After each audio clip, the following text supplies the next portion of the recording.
C'est bien comme ça qu'on peut le, c'est bien comme ça qu'on peut le, c'est bien comme ça qu'on peut le dire. Voilà, excusez-moi. Et donc, avec Michael, on s'est dit que le Congo avait pas mal de questions sur Israël, à l'égard d'Israël, à l'égard du judaïsme. Et attends, c'est Liliane. Liliane. Ah voilà, connecting to audio. Je vous demande juste un petit peu de patience. On accueille Liliane qui est ici. Ok. Liliane. Non. Liliane, tu nous entends?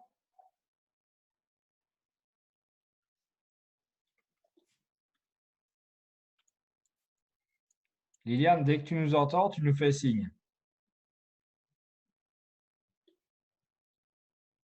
Non, je pense pas qu'elle nous entend. Liliane, Elle n'a pas de son. Elle n'a pas de son, je vois. Ouais. Liliane, on t'entend pas. Voilà. Ah voilà, je vous entends maintenant. Ah, m'entends? voilà, connecting Voilà, to ça y est. audio. Oui. Je Mais sais la qu'à connexion, Kinshasa, elle a la fait- connexion est mauvaise. Oui, la connexion est mauvaise. La Voilà, connexion est ça mauvaise va. à Kinshasa. C'est Liliane Qui qui est m'avait à envoyé un Kinshasa? message. Liliane est à Kinshasa. Mhm. Elle Liliane, doit est-ce que tu nous activer, entends? Sinon, c'est dommage. On ne non, fait pas des sketchs. elle n'a pas activé son micro.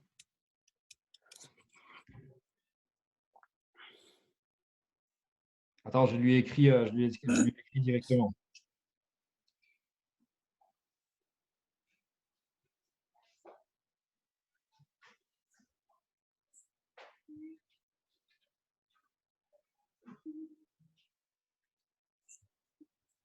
Ah, peut-être avec les écouteurs. Voilà, il faut activer ton micro.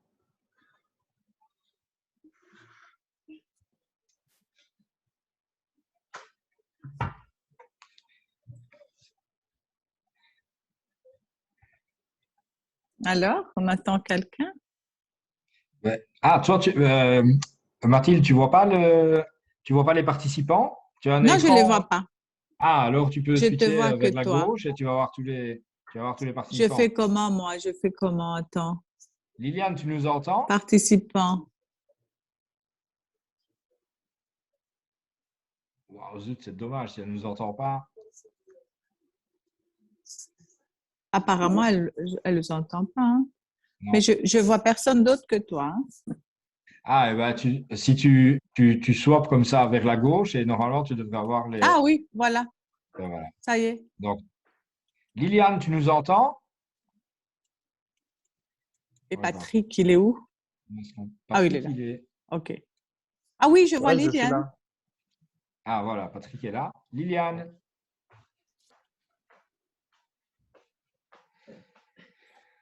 Bon, allez, on est en famille parce que tu connais tout le monde. Salut. Bonsoir. Voilà. Salut Patrick. Ah, ça? Bonsoir. Bonsoir. Bastien. C'est Salut. Michael. Hey, Oui, salut. c'est Michael. Là, tu me Oui. espionnes, toi. On a Liliane qui est, regarde, il y a Liliane qui est là, mais on n'arrive pas à l'entendre. Ah ouais, elle a pas Waouh, dit l'horreur. Mais non, elle n'a pas connecté son audio. Alors, je vois Michael. Attends, je vois Michael, le rabbin Michael. Je vois Daniel.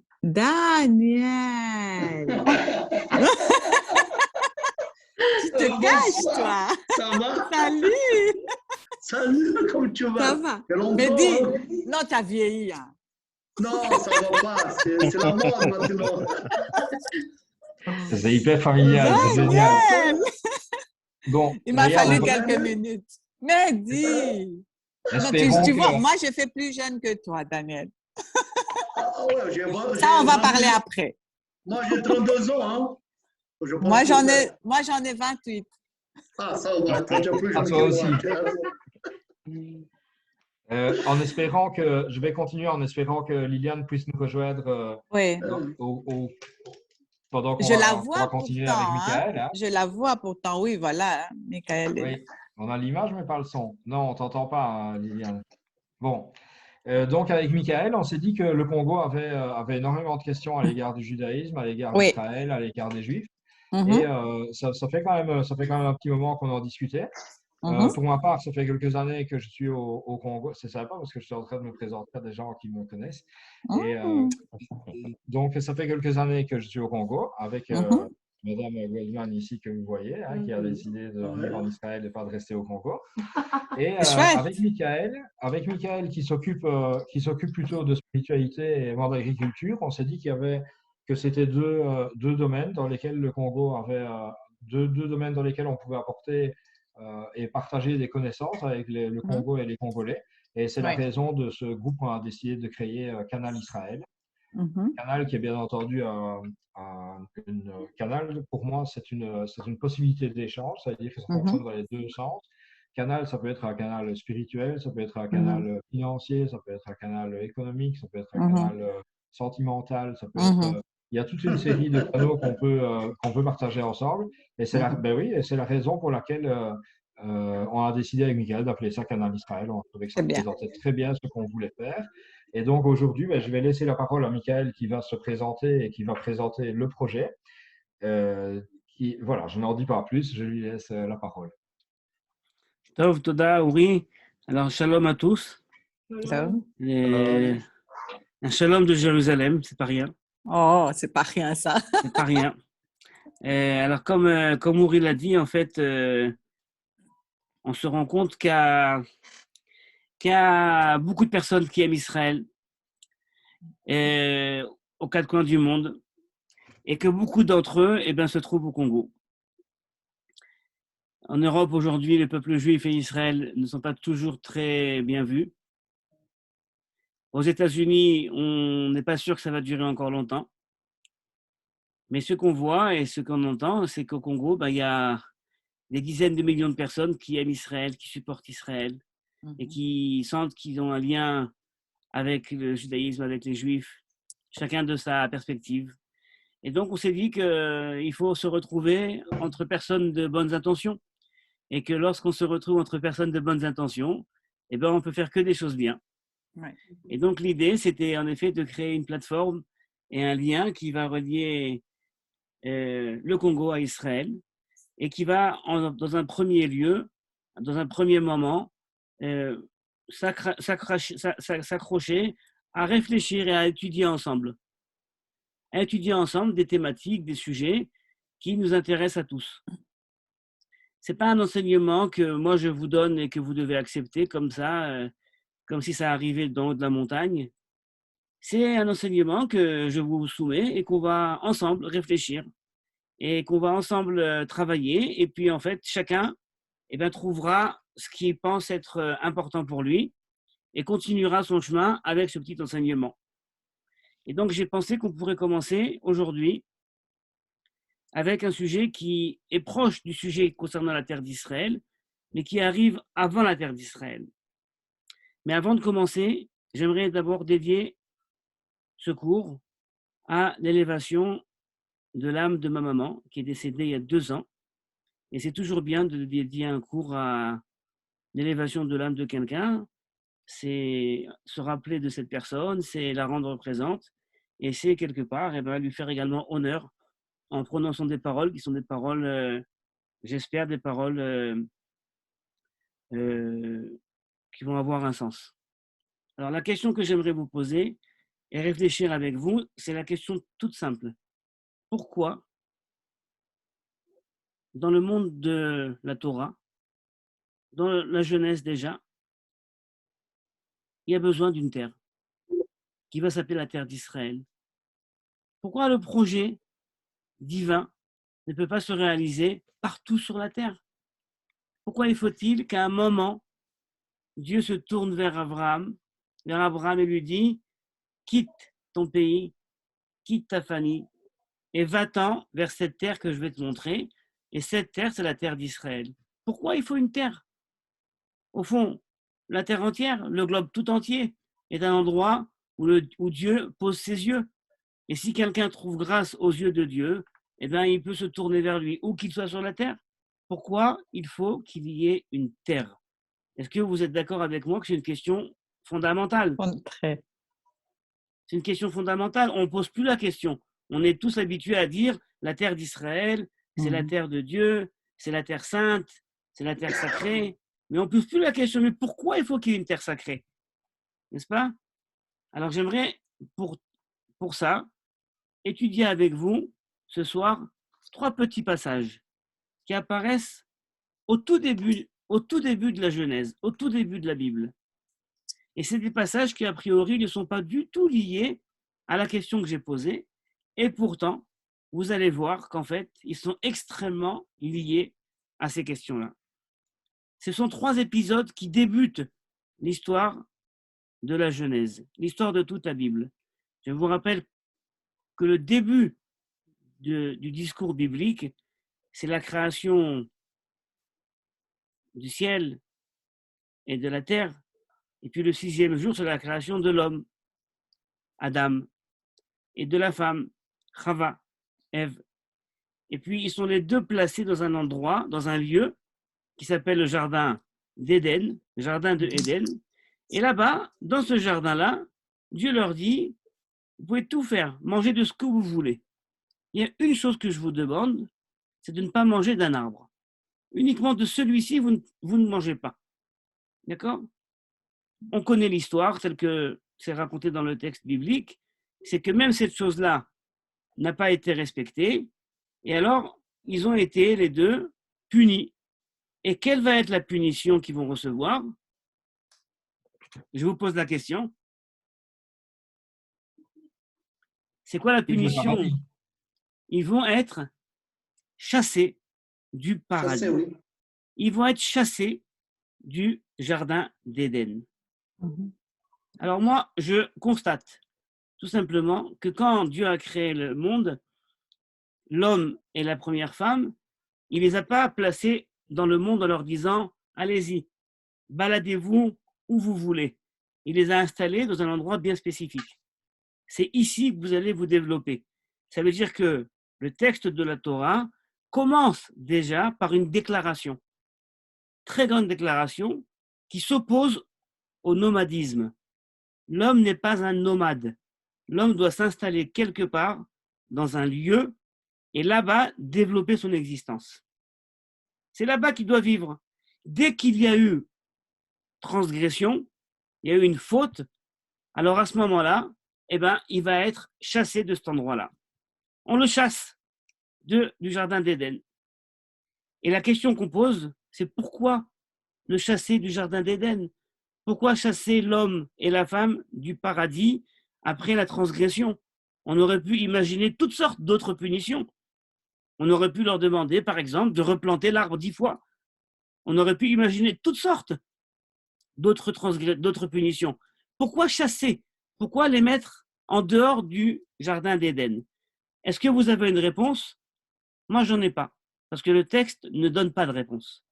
Le texte nous dit uniquement, ils ont été placés là-bas, ils ont fauté, ils ont été renvoyés. C'est tout. On ne sait pas pourquoi.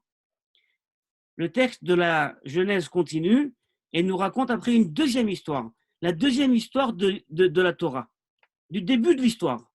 Et c'est l'histoire de 2 frères, Caïn et Abel. 2 frères, les 2 enfants, les 2 fils de Adam et Ève. 2 frères. Et ces 2 frères, la Torah nous dit qu'ils n'étaient pas toujours en très bons termes. Tellement qu'à un moment donné, il y en a un qui va se lever sur l'autre et qui va le tuer. C'est le premier moment dans l'histoire de l'humanité où un frère va tuer son frère. Quelque chose de terrible.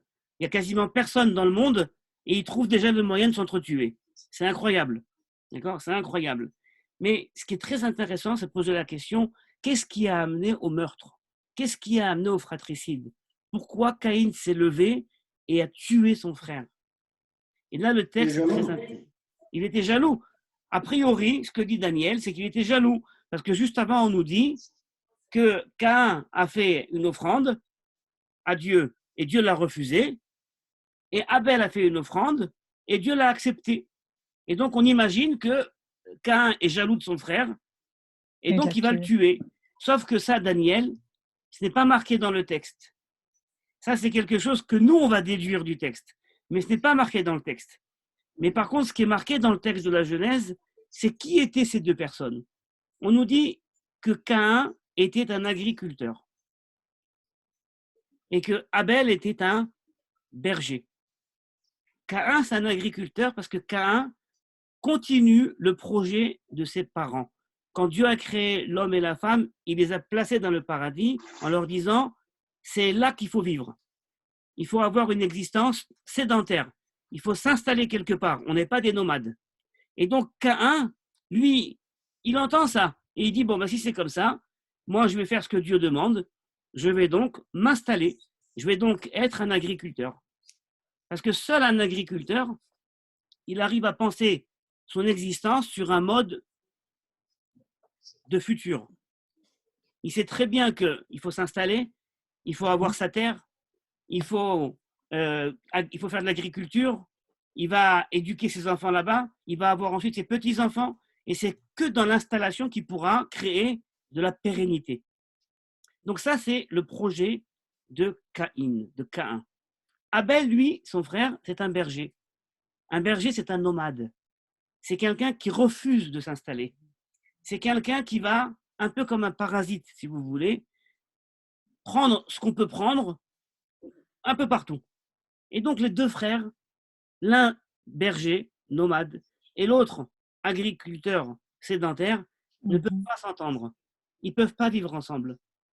Parce que l'un menace l'autre. Parce que l'un a une existence qui ne peut pas être celle de l'autre. L'agriculteur, il voit dans le nomade un parasite. Et le berger, il voit dans l'agriculteur quelqu'un qui n'a pas compris que le monde est là et que le monde est grand. Il voit dans l'agriculteur quelqu'un qui se limite à vouloir exploiter la terre. C'est quelqu'un qui cherche à exploiter des richesses et qui ne se pose pas la question pourquoi le monde, alors que le berger, c'est quelqu'un qui se promène, qui a les yeux vers le ciel, c'est un rêveur. Ils ne peuvent pas. Et ça, c'est le texte qui nous le raconte.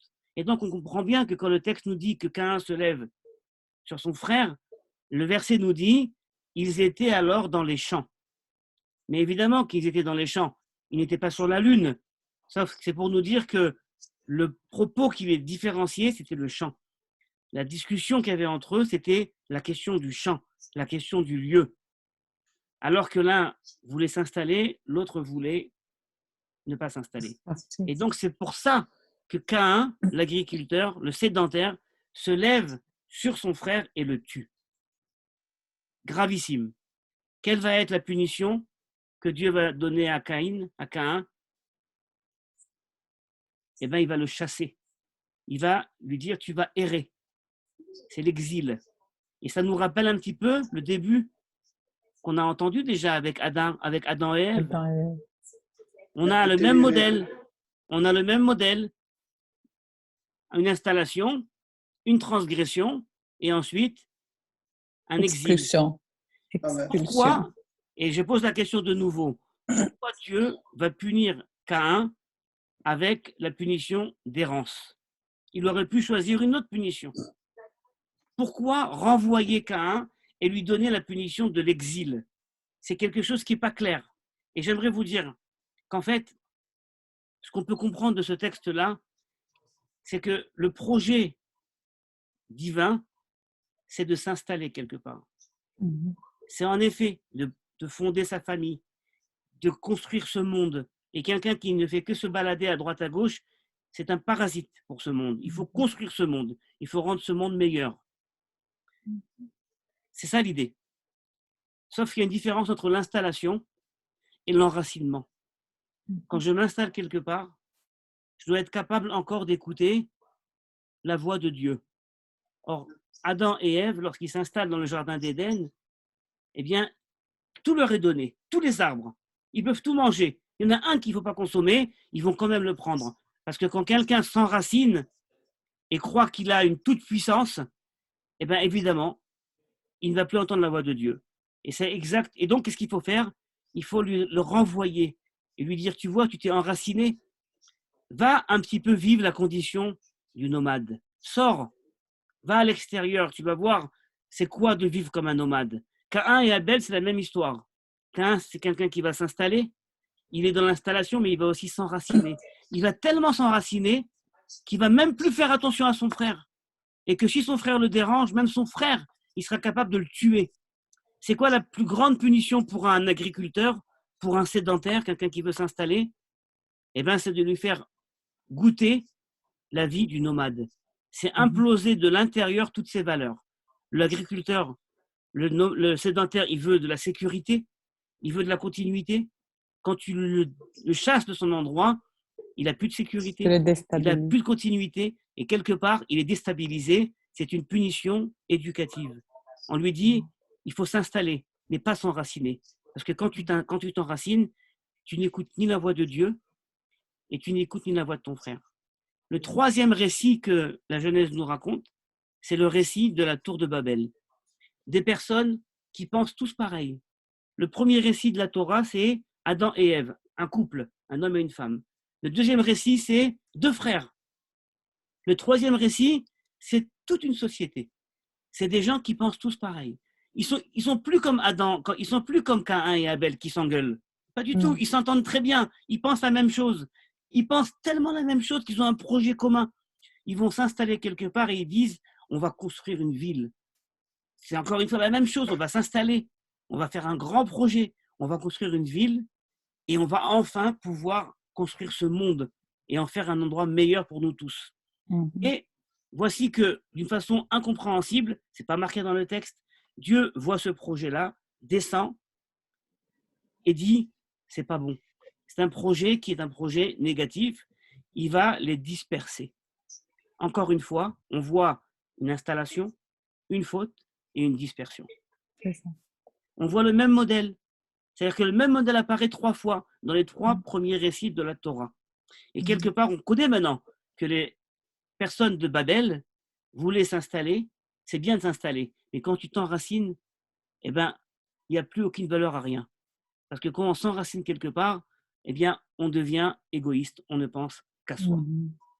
Ça veut dire que la Torah nous dit, depuis le début du premier récit, quelque chose de fondamental. Elle nous dit, le but de l'existence, c'est de prendre une place sur cette terre. Et c'est de développer cette terre, de développer la société. Mais attention, toujours en considérant que cette terre ne t'appartient pas absolument. Cette terre, tu peux l'exploiter, tu peux développer des projets extraordinaires, mais elle ne t'appartient pas. Dès lors que tu crois que tu es le propriétaire de la terre, tu te prends pour quelqu'un de tout puissant et cette toute puissance te fait oublier Dieu, ton frère, la société, il n'y a plus rien. C'est uniquement une fois qu'on a compris ça qu'on pourra arriver à l'histoire d'Abraham qui va recevoir l'ordre divin, va-t'en en Israël, quitte ta famille, quitte tout le monde. Il n'y a que Abraham qui peut entendre ça. Pourquoi? Parce que Abraham, c'est quelqu'un qui est déraciné. C'est quelqu'un qui a été chassé de son pays. Il n'y a que quelqu'un qui a été chassé de son pays qui peut comprendre l'importance de s'installer et de l'installation. Vous voyez comment, en fait, on voit dès le début de la Torah l'importance du lieu. Et c'est uniquement après ça qu'on pourra comprendre, dans notre prochaine étude, qu'est-ce que Dieu a véritablement dit à Abraham. Qu'est-ce qu'il lui a donné comme terre et pourquoi il lui a donné une terre. C'est ce que je voulais vous dire ce soir. Maintenant, j'attends vos questions, et j'attends vos réactions et vos remarques. Merci beaucoup, monsieur le rabbin. Tout est très, très beau. Ravi, j'ai une question à vous poser. Voilà. Ok? Bon, Dieu, il savait exactement ce qui va se passer dans 1000 ans. Ok? Donc, Dieu, il savait qu'Adam et Rava, ils allaient manger de fruits. Pourquoi qu'il a laissé quand même? S'il savait qu'ils ont mangé. Daniel, il pose la question des questions. Parce que Dieu a créé l'homme avec un libre arbitre. Et de créer l'homme avec un libre arbitre, c'est-à-dire de créer l'homme avec une possibilité de fauter. Parce que si l'homme n'a pas de possibilité de fauter, ce n'est pas un homme. Donc Dieu a créé l'homme avec la possibilité de fauter et plus encore avec la possibilité de choisir et ensuite de se racheter. Et donc, même si Dieu savait ce qu'ils allaient faire, dans le fond, c'est à eux de faire leur choix. Et la connaissance de Dieu ne vient jamais remplacer le choix de l'homme. C'est à l'homme de faire ses bons choix. Et c'est en faisant ses choix, même ses mauvais choix, que l'homme est véritablement un homme. Ah, parfait, Même merci. dans nos échecs, même dans nos réussites et dans nos échecs, c'est là qu'on est véritablement un homme. On peut tomber, mais on peut se relever. Oh, c'est cool. Merci. Merci. Merci. Très bien. Est-ce que vous Très avez bien. encore d'autres questions? Moi, j'ai une deuxième question. Si vous voulez. Alors, on sait bien, non, qu'après que Caïn il a tué son frère, Ouais. il est parti, non? Il est parti et il dit qu'il s'est marié.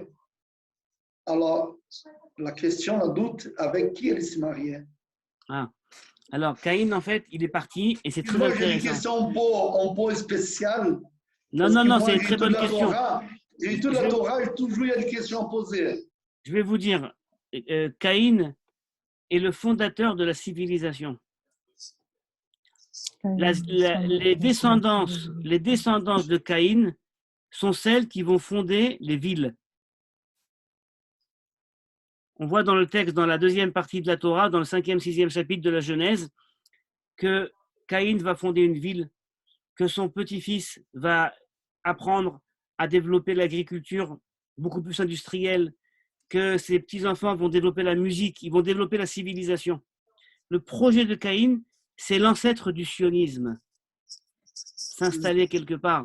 Le Midrash nous dit que Caïn s'est marié avec une sœur jumelle. Parce que le texte de la Torah ne nous dit pas avec qui ils sont mariés. Parce qu'en vérité, on a Adam et Ève, le premier homme et la première femme, qui ont 3 enfants, mais avec qui ils vont se marier? Avec qui ils vont se marier? Et le Midrash vient et nous dit, en fait, chacun est né avec une jumelle. Bon, évidemment, ça pose d'autres questions. Comment est-il possible que ces hommes-là se marient avec leur sœur jumelle? Mais je crois qu'il faut comprendre le Midrash, non pas sur un mode réel, mais pour nous dire, bon, ben, ils sont véritablement mariés. Il y avait vraiment des femmes dans le monde avec lesquelles ils sont mariés. Mais je crois que ce qui est important de voir que la descendance de Caïn est très claire. C'est la civilisation, c'est la ville. D'accord? La descendance de Abel, c'est rien du tout. Le nomadisme disparaît. Mais il reste toujours dans la tête de Caïn. D'accord? Abel va disparaître parce qu'il va se faire tuer, mais en se faisant tuer, il va devenir constamment présent dans l'esprit de Caïn, qui va toujours se dire attention, attention, la faute première m'accompagne toujours et je ne pourrai jamais la refaire. Je peux poser une question Allez, Mathilde. de Babel. Donc, et voilà que pour une fois que tout le monde s'entende et que tout va bien, ils pensent tous dans le même, ils sont tous dans le même chemin, ils s'aiment bien, ils décident de faire une chose en commun. Et pourquoi là, Dieu n'est pas content que ces gens sont enfin unis et ils pensent tous la même chose et ils vont construire, ils vont décider de construire. Et Tout à fait, c'est une bonne question et c'est la question que tous les commentateurs posent sur ce texte. Voici le texte. J'ai amené le texte.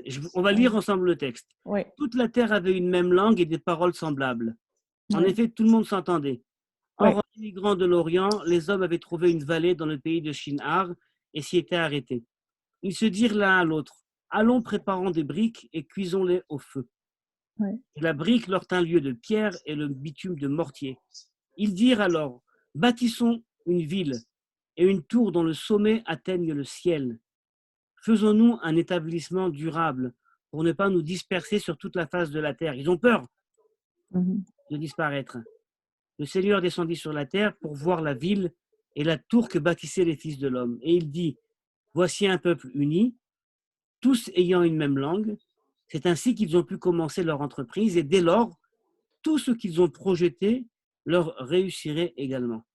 Allons, paraissons. Et ici même, confondons leur langage, de sorte que l'un n'entende pas le langage de l'autre.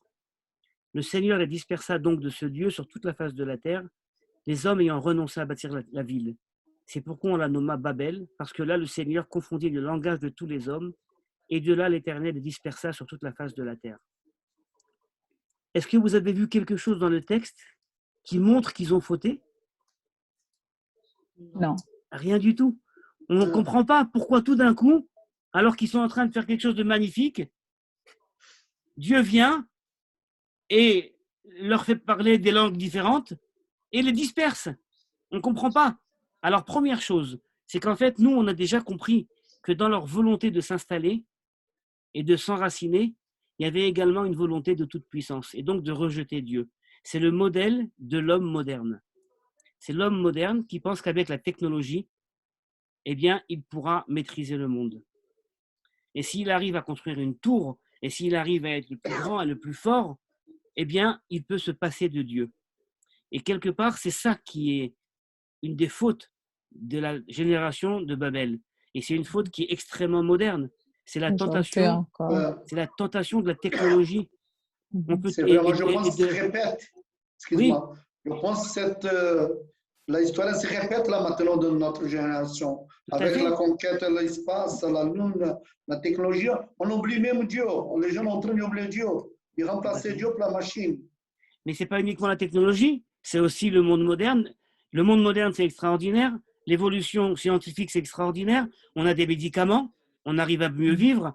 Sauf que ce n'est pas le médicament qui vient remplacer Dieu. C'est Dieu qui a envoyé la sagesse à l'homme pour créer le médicament. Tout à fait. Et donc, il faut se rappeler quand on prend le médicament que Dieu a donné la sagesse à l'homme pour nous donner ce médicament. Et donc, en fait, dans un monde équilibré, plus il y a de la technologie et plus il y a de la science et plus on comprend que Dieu est présent. Parce que la science de Dieu est présente sur l'homme. Mais la distorsion, c'est de croire que la technologie, le monde moderne, la science vient justement remplacer l'homme. C'est la même tentation de toute puissance. Le Midrash nous dit que la tour de Babel était construite avec beaucoup d'investissements. Et alors, il y avait des sortes de grandes échelles et il se faisait passer les briques comme ça, d'étage en étage, afin de construire encore un étage, encore un étage. Et lorsqu'une brique tombait, tout le monde pleurait. Mais lorsqu'un homme tombait et mourait, tout le monde s'en foutait. Et ça, c'est encore une fois très révélateur du monde dans lequel on vit aujourd'hui. On fait attention à la matière, on fait attention au bien, mais si par contre quelqu'un, un ouvrier ou quelqu'un tombe ou quelqu'un décède, c'est moins important. C'est le monde de Babel, c'est véritablement le paradigme du monde moderne.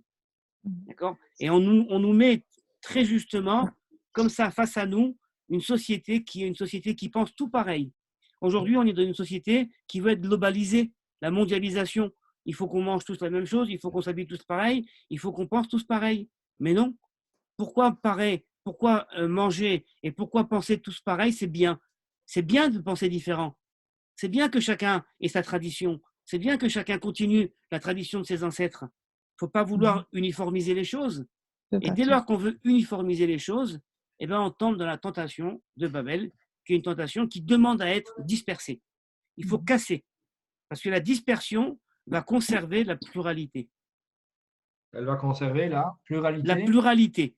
On a réuni 100 personnes qui pensaient la même chose, on va les disperser et chacun pensera ce qu'il a à penser lui-même. Parce que uniquement quand on pense différemment, eh ben on arrive à créer quelque chose de plus riche. Et le monde... Et de plus nombreux. Exactement. Exactement. C'est précisément la mission qu'on se donne avec les webinaires, avec les études que Michael va nous dispenser et également dans d'autres domaines. Ouais. Daniel, je sais que tu avais un rendez-vous. Si tu dois, de toute façon, je pense que le rendez-vous touche à sa fin. Merci, c'était bien. C'était un premier rendez-vous, un premier contact. Voilà. Je vois Emmanuel, je ne sais pas si tu nous entends. J'ai vu que tu es arrivé au tout début. On venait de commencer depuis 3 minutes. Donc, Emmanuel, c'est le petit rectangle ici, marqué Azadi. OK. C'est aussi de mes très bons camarades qui nous vient de Mbujimaï. OK. Voilà. Donc, Emmanuel a participé aussi en silence. Ouais. Allez, je vous remercie l'opportunité de participer de ces réunions. J'espère bien, Rabbi Michael, qu'on peut nous voir une autre fois. Je suis au Brésil là maintenant. Ça me fait au Brésil aussi, je vous non. Merci Mes amis, beaucoup, elles- Rav Michael. C'était vraiment très bien, très fort. Et merci pour tout encore. Hein. Moi, je suis à Merci à Bruxelles. vous. Merci à vous. Ah, vous êtes à Ben, moi, je suis Bruxelles. voilà, de Jérusalem. Oui, c'était Ben, moi, de magnifique. Jérusalem, je vous envoie la bracha de Jérusalem. Amen. La bracha, Merci. vous savez que la Merci. bracha de Jérusalem, on traduit le mot bracha en français par bénédiction. Bénédiction. Quand on fait une bénédiction, on dit béni sois-tu éternel. Mais en Ouais. vérité, le mot bracha ne vient pas du mot bénir. Il vient du mot brecha. Le mot brecha, c'est une piscine, c'est une source. Et quand je Ok. dis à Dieu, Ah, tu es béni, c'est pas dit, qui moi je suis pour bénir Dieu? Un homme peut bénir Dieu? Non. On dit, je reconnais que tu es la source et l'origine. Amen. Baruch Ata, Amen. béni sois-tu, ça veut Baruch dire, je Ata. reconnais que tu es la source et l'origine. Baruch C'est ça, Ata. la bracha. Alors je vous Ouais. envoie la bracha de Jérusalem. Amen. ok, Amen. Amen. Hazak Baruch. Merci de votre Azak participation. Baruch. Merci, Merci Donc, beaucoup. on s'est mis Alors, dans tous d'accord les avec cas- Michael de Oui. faire, on s'est mis d'accord avec C'est Michael formidable. Oui. pour faire ces rendez-vous d'une vingtaine de minutes. Hein, donc de C'est Canal Israël. magnifique. On apprend C'était beaucoup magnifique. déjà. Oui. On avait pensé au lundi soir et au mercredi soir. On peut aussi voir le Ouais. lundi soir et Ok. le jeudi soir. Mhm. Chacun se connaît, donc on peut s'envoyer aussi des textos s'il y a des questions Super. qui vous paraissent. Daniel, peut-être au Brésil aussi, comme tu es francophone. S'il y a des questions Ok. qui peuvent venir du Brésil, C'est mélanger magnifique. Ah, ok, avec l'expérience de la plaisir. RDC, Avec du plaisir. Brésil, d'Israël. J'ai toujours une petite question à poser. Petite Voilà. question. C'est Voilà, bien. dans tous les cas, ce Voilà. cours a été enregistré. Et donc, Merci on va le mettre sur une beaucoup. plateforme et on pourra vous Ah, envoyer c'est le bien lien. ça. Si C'est vous voulez le super. Ok, ça Merci. réécouter ou Moi le faire aussi, je passer. voudrais bien. Je voudrais bien. Merci beaucoup, Rav. Voilà. Ouais. Rav Oui, tu vas créer Michael. un Merci. groupe. Allez. WhatsApp. Tu vas créer un Patrick, groupe, non? merci. Merci. Allez, Mais merci Allez, pour au Bye. l'invitation. Merci beaucoup. Bisous. Bonne soirée. Bonsoir. Et Allez, bonne Emmanuel, soirée, si tu bonne nous nuit. entends, Bye. merci de ta visite et à la fois prochaine. Allez, bonne Ok, soirée. Bye. Leila soirée. Tov. Salut. Laila Tov. Laila Allez, Tov. Bye. ciao, Leila la gare. Tov. Ciao, la gare. Bye. Les enfants. Allez, Bonsoir. bisous. Bye. Bye, bye.